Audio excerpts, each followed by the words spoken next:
ಕತೆ ಮುಕ್ಕಣ್ಣನ ಮುಕ್ತಿ. ಲೇಖಕರು ಕೋ ಚನ್ನಬಸಪ್ಪ. ಓದುತ್ತಿರುವವರು ಪ್ರತಿಭಾ ನಿರಂಜನ್. ಗಾಡಿ ಹೊಡೆಯುತ್ತಿದ್ದ ಲಿಂಗಣ್ಣನ ಮಗ ಗಂಗ ಎಡಕ್ಕೆ ಹೂಡಿದ್ದ ಹೋರಿ ಮುಕ್ಕಣ್ಣನನ್ನು ಬಾರುಕೋಲಿನಿಂದ ಬೀಸಿ ಒಮ್ಮೆ ಸೆಳೆದ. ಮುಕ್ಕಣ್ಣನ ಹೊಟ್ಟೆಯ ಮೇಲೆ ಬಾರುಕೋಲಿನ ಸೆಳೆಯ ಬಾಸಳ ಬರೆದಂತೆ ಮೂಡಿತು. ಹೊಟ್ಟೆಯಲ್ಲಿ ಉರಿಬಿದ್ದ ಮುಕ್ಕಣ್ಣ ಅರೆಪೆಟ್ಟು ಮಾಡಿದ ನಾಗರ ಹಾವಿನಂತೆ ಬುಸ್ಕರೆದು ಮುನ್ನುಗ್ಗಿತು. ಬಲಕ್ಕೆ ಹೂಡಿದ್ದ ಆಲ ಮುಕ್ಕಣ್ಣನೊಡನೆ ಪ್ರಾಯಾಸದಿಂದ ಸ್ಪರ್ಧಿಸುತ್ತಿತ್ತು. ಮಾಲು ತುಂಬಿದ ಬಂಡಿಯನ್ನು ಗೌರಿಪುರದ ಕಣಿವೆಯಲ್ಲಿ ಎಳೆಯುತ್ತಿದ್ದ ಎತ್ತುಗಳಿಗೊಂದು ಯಮಯಾತನೆ. ಹೆಜ್ಜೆ ಹೆಜ್ಜೆ ಇಟ್ಟು ಕಣಿವೆ ಹತ್ತಿ ನಿಂತರೆ ಮತ್ತೊಮ್ಮೆ ತಾಯಿ ಹೊಟ್ಟೆಯಲ್ಲಿ ಹುಟ್ಟಿ ಬಂದಂತೆ. ಎಂಥ ಹೆಸರಾದ ಎತ್ತುಗಳು ಗೌರಿಪುರದ ಕಣಿವೆಯಲ್ಲಿ ಮುಗ್ಗರಿಸಿ ಮಣ್ಣು ತಿಂದು ಹೋಗುತ್ತವೆ. ಮೂಕ ಜೀವದ ಯಾತನೆ ನೋಡಲಾರದೆ ಗಂಗನ ತಂದೆ ಲಿಂಗಣ್ಣ ಹಿಂದಿನಿಂದ ಗಾಡಿ ದಬ್ಬುತ್ತಿದ್ದ. ಇಳಿ ವಯಸ್ಸಿನಲ್ಲಿ ಆ ಲಿಂಗಣ್ಣ ತಲೆಗೆ ಸುತ್ತಿದ ಒಲ್ಲಿಯನ್ನು ಉಂಡೆ ಮಾಡಿ ನೆತ್ತಿಗೆ ಕಟ್ಟಿಕೊಂಡು ತಾನೂ ಒಂದು ಮೂಕ ಬಸವನಂತೆ ಉಸಿರು ಕಟ್ಟಿ ಗಾಡಿಯನ್ನು ಹಿಂದಿನಿಂದ ದಬ್ಬುತ್ತಿದ್ದ. ಮುಕ್ಕಣ್ಣ ಸರಕ್ಕನೆ ಎಳೆದುದರಿಂದ ಲಿಂಗಣ್ಣನಿಗೆ ಜೋಲಿ ಬಂದು ಮುಗ್ಗರಿಸುವಂತಾಯಿತು. ಗಂಗನ ಕೈಯಲ್ಲಿದ್ದ ಮುಕ್ಕಣ್ಣನ ಹಿಡಿ ಹಗ್ಗ ಕೈಯಿಂದ ಜಾರಿತು. ಮೂಗಿನ ಅಳುಕು ತಪ್ಪಿ ಮುಕ್ಕಣ್ಣ ಬಲಗಡೆ ಆಲನನ್ನು ಮುರಿದು ಮುಂದಕ್ಕೆ ಹೋಯಿತು. ಭಾರವೆಲ್ಲ ತನ್ನ ಮೇಲೆಯೇ ಬಿದ್ದಿದ್ದರಿಂದ ಆಲ ನಿಂತು ಬಿಟ್ಟಿತು. ಮುಕ್ಕಣ್ಣನನ್ನು ಹಿಡಿದು ಹೊಡೆಯೋ ತಮ್ಮ ಎಂದು ಲಿಂಗಣ್ಣ ಬಂಡಿಯ ಹಿಂದಿನಿಂದ ಕೂಗಿದ. ಗಂಗಾ ಇನ್ನು 14-15 ಹುಡುಗ. ಹೋರಿ ಮುರಿಗೆ ಮಾಡಿ ಎಳೆದರೆ ಹಿಡಿಯುವ ತ್ರಾಣ ಅವನಿಗೆಲ್ಲಿಯದು. ಪಾಪ ಕೊಸರಿ ಹೋದ ಹಗ್ಗವನ್ನು ಜಗ್ಗಿ ಹಿಡಿದು ನೊಗಕ್ಕೆ ಕಾಲೊದೆದು ಬಲಗೈಯಲ್ಲಿದ್ದ ಬಾರುಕೋಲಿನಿಂದ ಮತ್ತೊಮ್ಮೆ ಜಡಿದ. ಕೊಚ್ಚಿ ಎಡಿತೀಯೇನೋ ಕೊಚ್ಚಿ ಕಳ್ ಬಡವ ಎಂದು ಗಂಗಾ ರೇಗಿದ. ಮುಕ್ಕಣ್ಣ ಅವನಿಗಿಂತಲೂ ರೇಗಿ ಮತ್ತೂ ಕೊಸರಿ ಎಳೆಯಿತು. ಮೊದಲೇ ರೋಷದ ಹೋರಿ, ಹೊಡೆತ ತಿಂದರಂತೂ ಹುಲಿಯೇ ಹುಲಿ. ರಸ್ತೆಯ ಮೇಲಿನ ಕಲ್ಲು ಹರಳು ಗೊರಸಿನ ತುಳಿತಕ್ಕೆ ಕಿಡಿಕಾರಿ ಸಿಡಿದು ಮಾರುದ್ದ ಹಾರುವಷ್ಟು ರಭಸವಾಗಿ ಕಾಲು ತುಳಿದು ನುಗ್ಗಿಬಿಟ್ಟಿತು. ಎದುರಿಗೆ ನಿಂತಿದ್ದ ಘಟ್ಟವನ್ನೇ ಸೀಳಿ ಎತ್ತಿ ಒಗೆಯುವಷ್ಟು ಸಿಟ್ಟಿನಿಂದ ಮುಂದುವರೆಯಿತು. ಮುಕ್ಕಣ್ಣನೊಡನೆ ಜೀವನವೆಲ್ಲ ಕಳೆದಿದ್ದ ಆಲ 4 ಹೆಜ್ಜೆ ಹೆಣಗಿ ಸುಮ್ಮನೆ ನಿಂತು ಬಿಟ್ಟಿತು. ಗಾಡಿ ಏಕಾಏಕಿ ಬಲಕ್ಕೆ ತಿರುಗಿ ರಸ್ತೆಗೆ ಅಡ್ಡವಾಗಿ ನಿಂತು ಬಿಟ್ಟಿತು. ಲಿಂಗಣ್ಣನಿಗೆ ಸಿಟ್ಟು ಬಂತು. ಗಾಡಿಯನ್ನು ಕೈಬಿಟ್ಟು ಮುಂದಕ್ಕೆ ಬಂದು, ಹಂಗೆ ರಂಭಿಸಿ ಹೊಡೆಯಕ ಬರಲ್ಲ ಮತ್ತೇನಾ ತಲೆ ನಿಂಗೆ? ಬಾಕೊಲ್ತಾ ಇಲ್ಲಿ, ನಿನ್ನ ತಲೆ ಬೋಡಿಸ್ತು ಎಂದ. ಕತ್ತೆ ಹೇಳ್ದಂಗ ಹೇಳಿದ್ರೆ ಏನ್ ಮಾಡ್ಬೇಕು ಮತ್ತೆ? ಅದು ಯಾತ್ಕಾದೀತು ಕತ್ತೆ, ನೀನ್ ಕತ್ತೆ ಅನ್ನೋ ತಿಂಬ ಅರಿವಿನ ಪ್ರಾಣಿಗೆ ತಿಳಿಯದು, ಅದಕ್ಕೇನ್ ತಿಳಿತದೆ ಪಾಪ ಎಂದ ಲಿಂಗಣ್ಣ. ಬಂಡಿಯ ಕತ್ತರಿಯಿಂದ ಗಂಗ ಇಳಿದು ಬಂದ. ಮುಕ್ಕಣ್ಣನ ಮೂಗುದಾರ ಹಿಡಿದುಕೊಂಡು ಬಾರುಕೋಲಿನ ಕಾವಿನಿಂದ ಮುಖಕ್ಕೆ ಒಮ್ಮೆ ತಿವಿದು, ಸರಿ ಸರಿ ಬಾಡ್ಕಾವ್ ಎಂದು ಗದರಿದ. ಲಿಂಗಣ್ಣನಿಗೆ ಹೊಟ್ಟೆಯಲ್ಲಿ ಉರಿ ಬಿತ್ತು. ಗಂಗನ ಕೈಯಲ್ಲಿನ ಬಾರುಕೋಲು ಕಿತ್ತುಕೊಂಡು ತನ್ನ ಹೊಟ್ಟೆಯ ಮಗನೆಂಬುದನ್ನು ಮರೆತು, ಅದೇ ಬಾರ್ಕೋಲಲ್ಲಿ ನಿನ್ನ ಬಡಿದ್ರೆ ಎಂದು ಜೋರಾಗಿ ಗಂಗನಿಗೆ ಬಾರಿಸಿಯೇ ಬಿಟ್ಟ. ಗಂಗ ಸೆಳೆಯ ಚುರುಕು ತಗಲಿ ಚಿಟ್ಟನೆ ಚೀರಿದ. ಲಿಂಗಣ್ಣ ಮುಕ್ಕಣ್ಣನ ಕೆಳ ಹೊಟ್ಟೆ ನೋಡಿದ. 2 ಸಾರಿ ಸೆಳೆದು ಬಾರುಕೋಲಿನ ಸೆಳೆಯ ಬಾಸಳ ಕಿರುಬೆರಳು ಗಾತ್ರ ಒಂದೊಂದು ಮೊಳದುದ್ದ ಮೂಡಿದ್ದವು. ಲಿಂಗಣ್ಣನಿಗೆ ದುಃಖ ತಡೆಯಲಾಗಲಿಲ್ಲ. ಎತ್ತುಗಳ ಕೊರಳು ಸರಿದು ಮುಕ್ಕಣ್ಣನನ್ನು ಹಿಡಿದುಕೊಂಡು ರಸ್ತೆಯ ಪಕ್ಕಕ್ಕೆ ಹೋಗಿ ಮೈ ಮೇಲೆ ಕೈ ಆಡಿಸಿದ. ಬಾಸಳವನ್ನು ಮುಟ್ಟಿ ಮುಟ್ಟಿ ನೇವರಿಸಿದ. ಮುಕ್ಕಣ್ಣನ ಹಣೆಯ ಮೇಲೆ ತಲೆ ಇಟ್ಟು ಮಗುವಿನಂತೆ ಅತ್ತು ಬಿಟ್ಟ. ಒಟ್ಟಿಗೆ ಏನ್ ತಿಂತಿ ಹಿಂಗ್ ಹೊಡೆಯಾಕೆ? ಅನ್ನ ತಿಂಬ ಕೈಯಲ್ಲಿ ಬಾಯಿಲ್ಲದ ಬಸವನ್ನ ಹೊಡಿಬಹುದೇನೋ ಎಂದು ಲಿಂಗಣ್ಣ ಗಂಗನ ಕಡೆ ನೋಡಿದ. ಗಂಗ ಮರು ಮಾತನಾಡದೆ ಎದುರಿಗಿದ್ದ ಬೆಟ್ಟವನ್ನೇ ನೋಡುತ್ತಿದ್ದ. ಅನ್ನ ಹಾಕಿದ ಕೈಗೆ ಬರೆ ಇಕ್ಬಾರ್ದಲೆ ಮನುಷ್ಯನಾದ್ಮೇಲೆ ಈ ವರ್ಷ ದುಡ್ದು ನಿನ್ ಮೈ ಬೆಳೆಸ್ತಲ್ಲ, ಅದಕ್ಕೆ ಕೈ ಎತ್ತಿ ಬಡಿಯಂಗಾದೇನು? ನಿಮ್ಮಂತ ತಾಯ್ಗಂಡ್ರು ಹುಟ್ಟೋ ಬದ್ಲು. ಲಿಂಗಣ್ಣಗೆ ಕಣ್ಣೀರು ಗಳಗಳನೆ ಸುರಿಯತೊಡಗಿತು. ಮಾತು ಬಾರದೆ ಮುಕ್ಕಣ್ಣನ ಮುಖವನ್ನು ಅಪ್ಪಿಕೊಂಡು ದುಃಖಿಸತೊಡಗಿದ. ಮುಕ್ಕಣ್ಣ ತನ್ನೊಡೆಯನ ಎದೆಉರಿಯನ್ನು ಅರಿತೋ ಏನೋ ತನ್ನ ಕಣ್ಣಲ್ಲೂ ನೀರು ಸುರಿಸತೊಡಗಿತು. ಲಿಂಗಣ್ಣನಿಗೆ ತಾನು ಮನುಷ್ಯ, ಮುಕ್ಕಣ್ಣ ಪಶು ಎಂಬ ಭೇದ ಬುದ್ಧಿ ಇರಲೇ ಇಲ್ಲ. ಲಿಂಗಣ್ಣನ ಒರಟು ತಿಳಿವಳಿಕೆ ಮುಕ್ಕಣ್ಣನಿಗಿಂತ ತಾನು ಶ್ರೇಷ್ಠ ಎನಿಸಿರಲಿಲ್ಲ. ತನ್ನ ಬಾಳು ತನ್ನ ಬೆಳಕು ಎಲ್ಲವೂ ಆಲ ಮುಕ್ಕಣ್ಣನ ದುಡಿಮೆಯ ಫಲ. ಕಾಡಾಗಿದ್ದ ಹೊಲವನ್ನು ನಗುವ ಹೂತೋಟ ಮಾಡಿದ ಸೃಷ್ಟಿಕರ್ತ ನನ್ನ 2 ಎತ್ತುಗಳು. ಮೈಯ ಮೂಳೆಯನ್ನೆಲ್ಲ ನುಗ್ಗು ನುಗ್ಗು ಮಾಡಿಕೊಂಡು 15 ವರ್ಷ ದುಡಿದು ಮುಪ್ಪಾಗಿ ಬಿಟ್ಟಿದ್ದವು. ಅವುಗಳಿಗೆ ಈ ಮನುಷ್ಯ ಏನು ಪ್ರತಿಫಲ ಕೊಟ್ಟು ಋಣ ತೀರಿಸಬಲ್ಲ? ಇಡೀ ಹುಲ್ಲು ಸೆರೆನೀರು. ಇಷ್ಟಾದರೆ ಆ ಋಣ ತೀರಬಹುದೇ? ಎಷ್ಟೋ ಹೊತ್ತಿನ ಮೇಲೆ ಮುಕ್ಕಣ್ಣನನ್ನು ಹಿಡಿದು ತಂದು ಗಾಡಿಗೆ ಹೂಡಿ ತಾನೇ ಹೊಡೆಯಲು ಕುಳಿತ. ಗಂಗ ಗಾಡಿ ಹತ್ತಿ ಏರಿನ ಮೇಲೆ ಕುಳಿತುಕೊಂಡ. ತುಂಬಿ ಬಂಡಿಯನ್ನು ಮೈಯೆಲ್ಲ ಬಿಗಿ ಹಿಡಿದು ಉಸಿರು ಕಟ್ಟಿ ಎಳೆಯುತ್ತಾ ಆಲ ಮುಕ್ಕಣ್ಣ ಕಣಿವೆ ಹತ್ತುತ್ತಿದ್ದವು. ಎತ್ತುಗಳ ಆ ಅವಸ್ಥೆಯನ್ನು ಕಂಡು ಲಿಂಗಣ್ಣ ಮರುಗಿಬಿಟ್ಟ. ಈ ಕಣಿವೆ ಕಡಿದು ದಾರಿ ಸರಿ ಮಾಡಕ್ಕೆ ಸರ್ಕಾರಕ್ಕೆ ಏನಾಗಾಯ್ತೋ. ವರ್ಷಕ್ಕೊಮ್ಮೆ ಗುರಿ ಇಟ್ಕೊಂಡು ಬಂದು ಕಂದಾಯ ಸುಲಿಯೋದು ಮಾತ್ರ ಗೊತ್ತು ಎಂದು ತನ್ನ ಸಂಕಟದ ಉರಿಯನ್ನು ಸರ್ಕಾರದ ಮೇಲೆ ಕಾರಿದ. ಬಾರುಕೋಲಿನ ಕುಡಿ ಚಾಟಿ ಹೇಟು ತಿಂದ ಗಂಗಾ ಮುಖ ಸಣ್ಣದು ಮಾಡಿಕೊಂಡು ಬಂಡಿಯಲ್ಲಿ ಕುಳಿತಿದ್ದ. ತಂದೆ ಹಿಂತಿರುಗಿ ಮಗನನ್ನು ನೋಡಿದ. ಮಗನ ಮುಖ ನೋಡಿ ಎಲ್ಲಿಲ್ಲದ ಸಂಕಟ ಎದೆಯಲ್ಲಿ ಭುಗಿಲ್ ಎಂದು ಎದ್ದು ಬಿಟ್ಟಿತು. ಈ ಕಾಡಿನಲ್ಲಿ ಅವನನ್ನು ಕಡಿದರೂ ಯಾರು ಕೇಳಬೇಕು? ದೂರಿಕೊಳ್ಳಲು ತಾಯಿಯೇ, ತಿರುಗು ಬೀಳಲು ಶಕ್ತಿಯೇ? ಎದುರಾದ ಮಗನನ್ನು ಬಡಿದದ್ದು ನೆನೆಸಿಕೊಂಡು ಲಿಂಗಣ್ಣನ ಕರುಳಿಗೆ ಕೊಳ್ಳಿ ಇಟ್ಟಂತಾಯಿತು. ಕಣ್ಣು ನೀರು ತುಂಬಿ ಮಂಜುಗವಿದವು. ಗಾಡಿಯನ್ನು ನಿಲ್ಲಿಸಿ ಮಗನ ಹತ್ತಿರಕ್ಕೆ ಬಂದ. ಬಾಳ, ಪೆಟ್ಟಾತೇನು ಎಂದು ಅಂಗಿಯನ್ನು ಎತ್ತಿ ಬೆನ್ನು ನೋಡಿದ. ಎತ್ತಿನ ಮೈ ಮೇಲೆ ಬಿದ್ದಂತಹ ಬಾಸಳ ಮಗನ ಬೆನ್ನ ಮೇಲೆ ಸ್ಪಷ್ಟವಾಗಿ ಮೂಡಿದ್ದವು.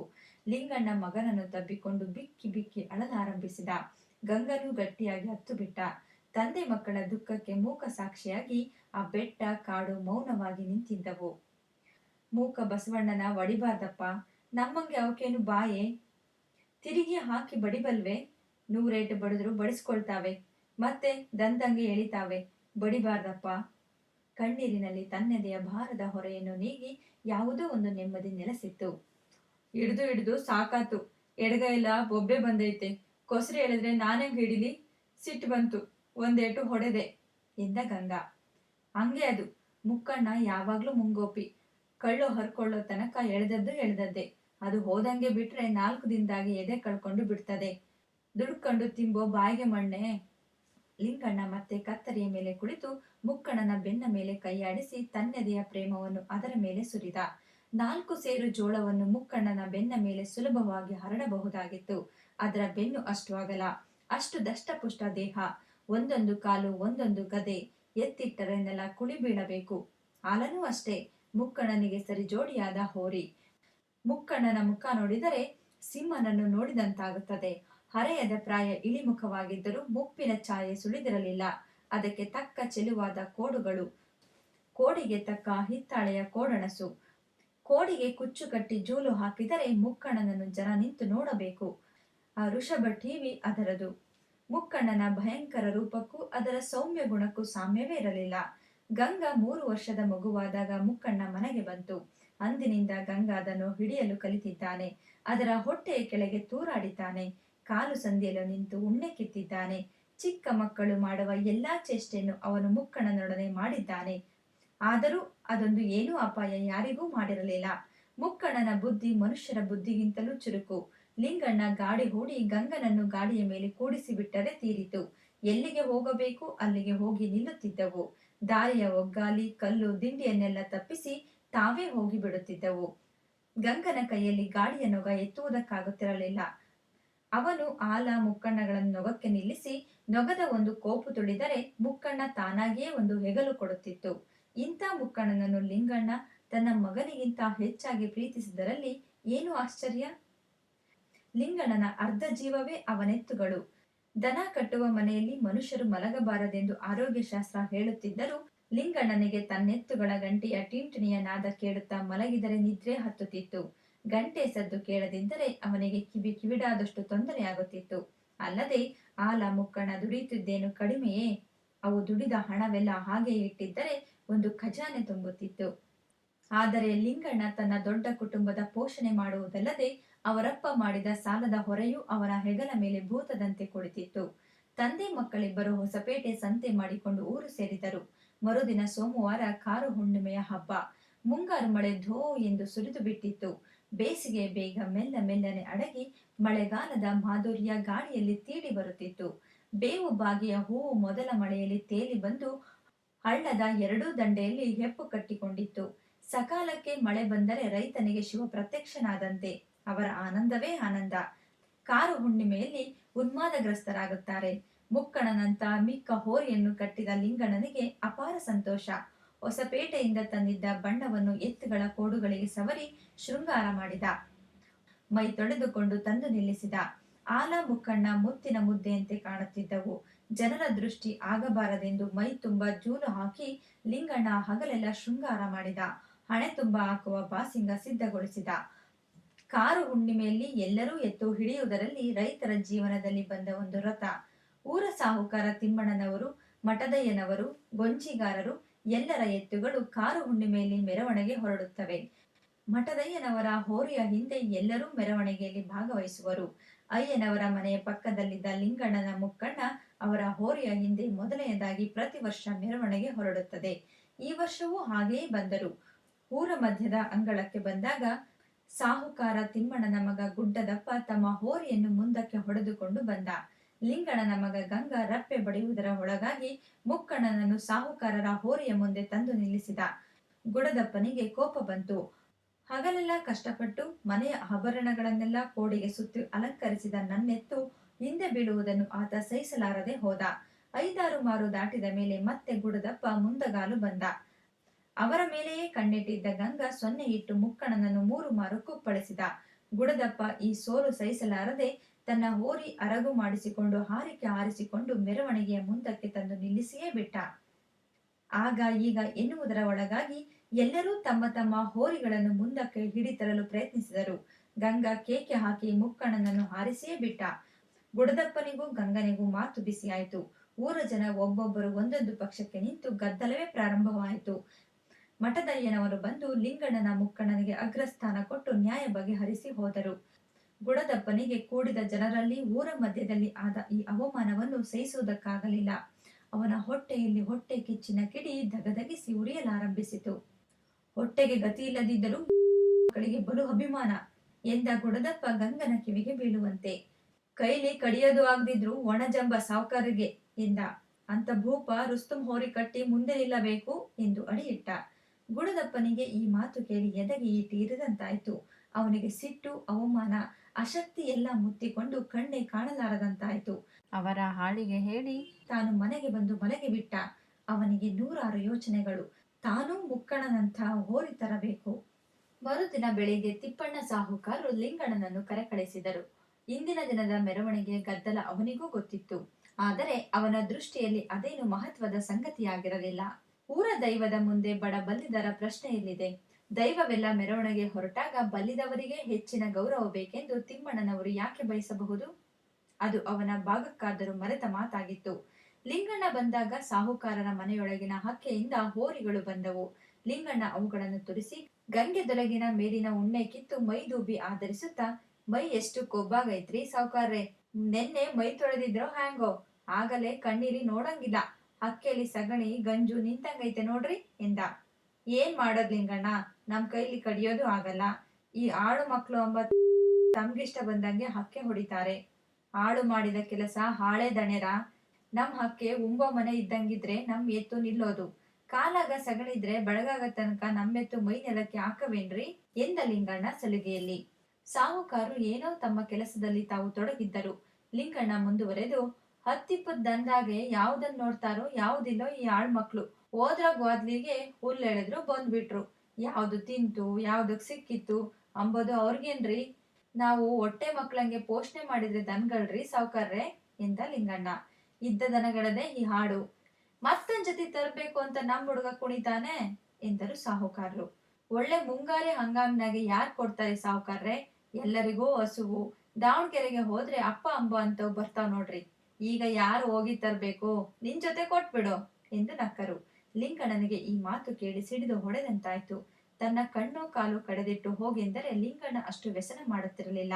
ಅವನ ಕಣ್ಣು ಸುಕ್ಕಿ ಬಾಯಿ ತೆರೆದು ಹೆದರಿಕೆಯಿಂದ, ಇರೋ ಒಂಜತಿ ಆದ್ಕೊಂಡ್ ತಿಂಬೋ ಕೋಳಿ ಕಾಲ್ ಮುರಿದಂಗೆ ಆದತ್ರಿ ದಣೇರ ಎಂದು ಒಂದು ತರಹದ ದುಃಖ ಮಿಶ್ರಿತ ದೈನ್ಯದಿಂದ ಅರಕೆ ಮಾಡಿಕೊಂಡ.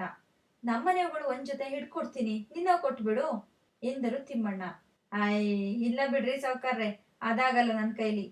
ಆಗದಿದ್ರೆ ನನ್ ಹಣ ಬಡ್ಡಿ ಇಲ್ ಬಡ್ದು ಎದ್ದೋಗು, ತಿಳಿತೋ ಇಲ್ಲೋ?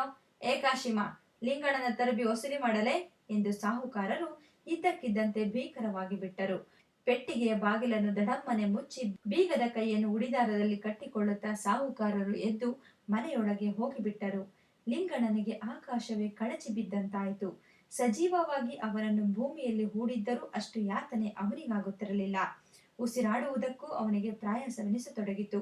ಬುದ್ಧಿಗೆ ಚೋಮು ಹಿಡಿದಂತೆ ಲಿಂಗಣ್ಣ ತತ್ತರಿಸಿ ಹೋದ. ಕುಲುಮೆಯಲ್ಲಿ ಕಾಸಿದ ಹಿಕ್ಕಳಗಳ ಕರುಳು ಕೀಳುವಂತೆ ಅವನಿಗೆ ಯಮಯಾತನೆಯಾಯಿತು. 15 ವರ್ಷ ದುಡಿದು ತನ್ನ ಆಲ ಮುಕ್ಕಣ್ಣನಿಲ್ಲದ ತಾನು ಬದುಕುವುದನ್ನು ಅವನು ಊಹಿಸಿಯೂ ಆಗಲಿಲ್ಲ. ಇಂದು ಏಕಾಏಕಿ ಈ ಮಾರಣ ಸದೃಶ ಏಟು ಬಿದ್ದುದರಿಂದ ಲಿಂಗಣ್ಣ ಮೂಕನಂತೆ ಕುಳಿತು ಬಿಟ್ಟ. ಕಾಶಿಮ ಮತ್ತೊಂದು ಕಡೆ ನಿಂತು ಬಿಟ್ಟ. ಎಷ್ಟೋ ಹೊತ್ತಿನ ಮೇಲೆ ಸಾಹುಕಾರರು ಬಂದು, ಏನಂತೀಯೋ ಲಿಂಗಣ್ಣ, ಹಣದ ಬಟ್ಟಿ ಬಡ್ದು ಹೋಗ್ತೀಯೋ, ಆಲ ಮುಕ್ಕಣನ್ನ ಹಿಡ್ಕೊಡ್ತೀಯೋ ಎಂದರು. ನನ್ನ ಹೊಲ ಮನಿ ಬೇಕಾದ್ರೆ ಕಟ್ಟಿಕೊಟ್ಟೇನು, ಆಲ ಮುಕ್ಕಣನನ್ನು ಮಾತ್ರ ಕೇಳ್ಬೇಡ್ರಿ ಎಂದು ಲಿಂಗಣ್ಣ ಗಟ್ಟಿ ಮನಸ್ಸು ಮಾಡಿ ಹೇಳಿಬಿಟ್ಟ. ನಿನ್ನ ಹೊಲ ಮನೆ ಬರ್ಸ್ಕೊಂಬದ್ಕಲ್ಲ ನಾವು ಬೆಳ್ಳಿ ರೂಪಾಯಿ ನಿನಗೆ ಮುಂಡು ಮೋಚಿದ್ದು, ಒಳ್ಳೆ ಮಾತಲ್ಲಿ ನಮ್ ಬಾಕಿ ಚುಕ್ತ ಮಾಡಿ ಎದ್ದು ಹೋಗು ಎಂದು ಗುಡುಗು ಹಾಕಿದರು. ಈಗ ನನ್ನ ಮೈಯಿಲೇ ಬಡದ್ರು ಒಂದ್ ದಮ್ಡಿ ರೊಕ್ಕ ಇಲ್ರಿ, ಸುಗ್ಗಿ ತನಕ ತಡ್ಕೊಂಡ್ರೆ ನಾವು ಉಪವಾಸ ಇದ್ದು ನಿಮ್ಮ ಬಾಕಿ ಹರಿತೀವಿ, ಮಾಡೋದು ಮಾಡ್ಕೊಳ್ಳಿ ಎಂದು ಲಿಂಗಣ್ಣ ಎದ್ದು ದಡದಳ ಹೋಗಿಯೇ ಬಿಟ್ಟ. ಕೋಪವೇ ಮೈವೆತ್ತು ಬಂದಂತೆ ಹೋಗುತ್ತಿದ್ದ ಲಿಂಗಣ್ಣನನ್ನು ತರುವುದು ಕಾಶಿಮನ ಮನಸ್ಸಿಗೂ ಹೊಳೆಯಲಿಲ್ಲ. ಸಾಹುಕಾರರು ಕಾಶಿಮನನ್ನು ಬಾಯಿಗೆ ಬಂದಂತೆ ಬೈದು ಬಿಟ್ಟರು. ಸಾಹುಕಾರರ ಮನಸ್ಸಿನಲ್ಲಿ ಕೀಟ ಕೊರೆಯಲಾರಂಭಿಸಿತು. ಅಭಿಮಾನ ಚುಚ್ಚಿದ ಅವರು ಗದ್ದಕ್ಕೆ ಕೈಕೊಟ್ಟು ಎಷ್ಟೋ ಹೊತ್ತು ಕುಳಿತುಕೊಂಡು, ಮುಕ್ಕಣ್ಣನನ್ನ ಉಳಿಸಿಕೊಳ್ಳಿ ಆ ಮುಂಡೆ ಮಗ ಎಂದು ಗೊಣಗಿಕೊಂಡರು.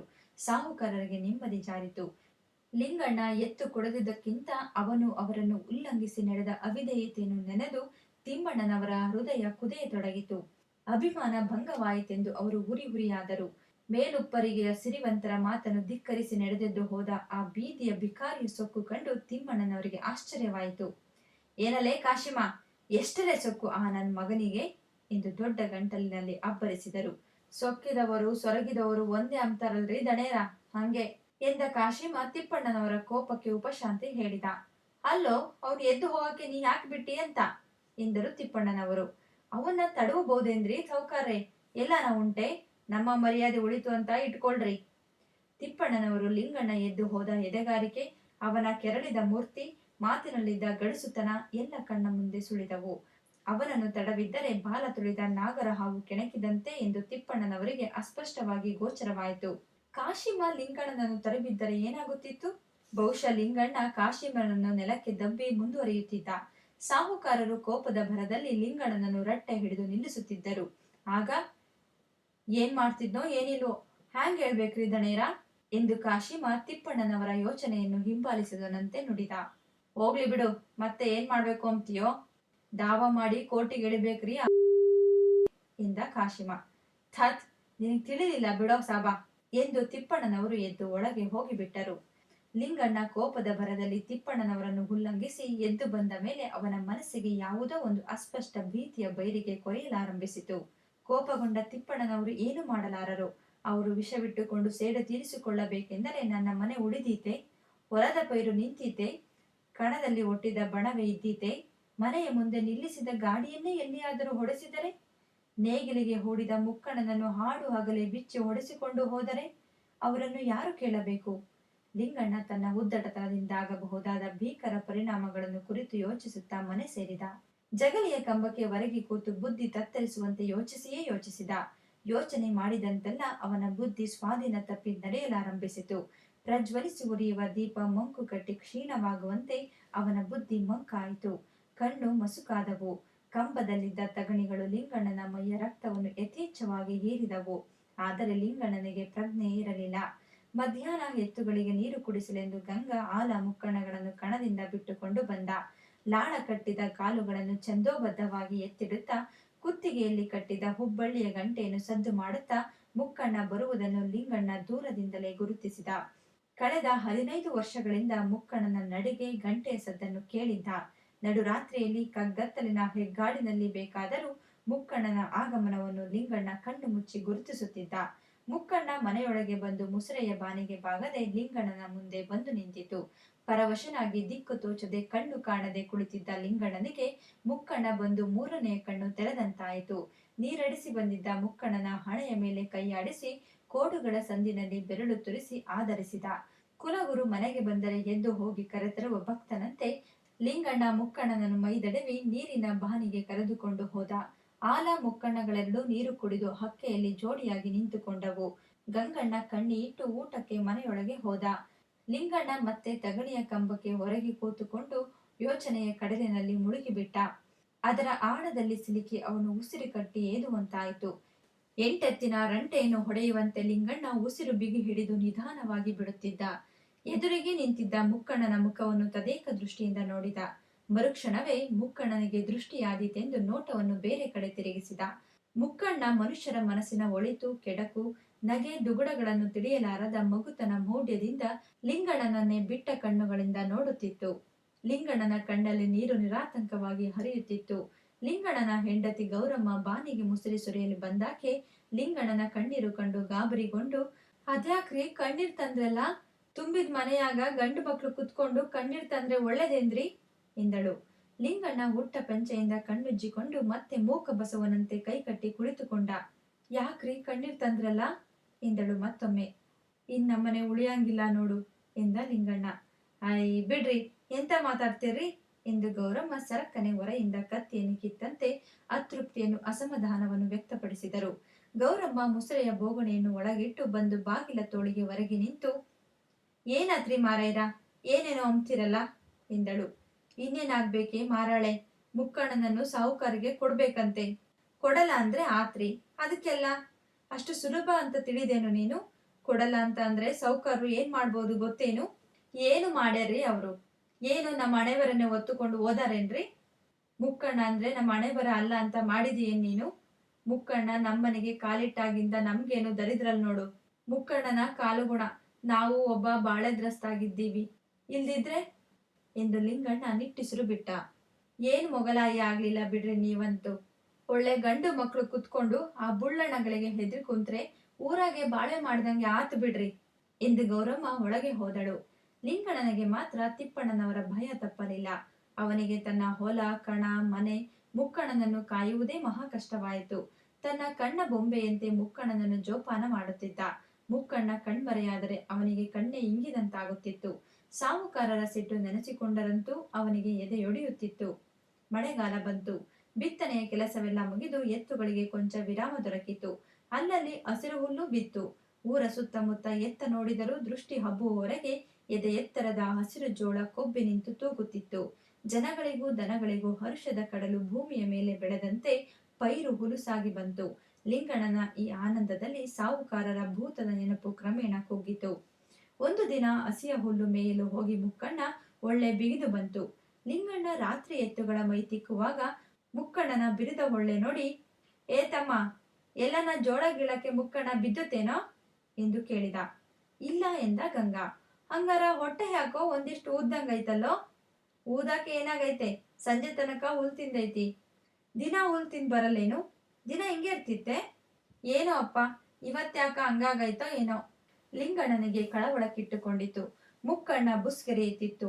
ಹೊಟ್ಟೆ ತುಂಬಾ ಮೇದು ಬಂದ ದನ ದೀರ್ಘ ಶ್ವಾಸೋಚ್ಚಾರ ಮಾಡುವುದು ಸಹಜ, ಸ್ವಾಭಾವಿಕ. ಬಂದ ಮೇಲ ನೀರ್ ಕುಡಿತೇನೋ ತಮ್ಮ? ಹಳದಾಗೆ ಕುಡಿತಲ್ಲ. ಲಿಂಗಣ್ಣನಿಗೆ ಸಮಾಧಾನವಾಗಲಿಲ್ಲ. ಅಟ್ಟದ ಮೇಲಿನ ಹುಲ್ಲನ್ನು ಗೋದಲಿಗೆ ಹಾಕಿದ. ಆದರೆ ಮುಕ್ಕಣ್ಣ ಅದನ್ನು ಮೂಸಲಿಲ್ಲ. ಆಲ ಎದ್ದು ನಿಂತು ಒಂದೆರಡು ಪಾಸೆ ಹುಲ್ಲು ತಿಂದಿತು. ಯಾಕೋ ಮುಕ್ಕಣ್ಣ ಹುಲ್ಲು ತಿನ್ನಲೊಲ್ಲದಲ್ಲೋ ಎಂದ ಲಿಂಗಣ್ಣ. ಹಗಲೆಲ್ಲ ಹಸೆ ಹುಲ್ಲು ಮೇದ್ ಬಂದು ಇನ್ನೇನ್ ತಿಂತದಪ್ಪ? ಲಿಂಗಣ್ಣ ಇರಬಹುದು ಎಂದು ಊಹಿಸಿದ. ಸುತ್ತಲೂ ಲಾಟಿನ ಹಿಡಿದು ಮುಕ್ಕಣ್ಣನ ಮೈ ಸವರಿ ನೋಡಿದ.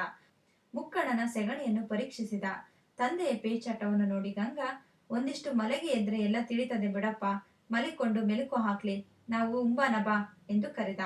ಲಿಂಗಣ್ಣ ಮನಸ್ಸಿನಲ್ಲಿ ಮನಸ್ಸಿಲ್ಲದೆ ಊಟಕ್ಕೆಂದು ಹೋದ. ಲಿಂಗಣ್ಣ ಊಟ ಮಾಡಿ ಕೈ ತೊಳೆಯುವಾಗ ಮುಕ್ಕಣ್ಣ ಮಲಗಿಕೊಂಡ ಸದ್ದು ಕೇಳಿಸಿತು. ಮುಕ್ಕಣ್ಣ ಮಲಗಿತೇನು ಎಂದು ಹೆಂಡತಿಯನ್ನು ಕೇಳಿದ.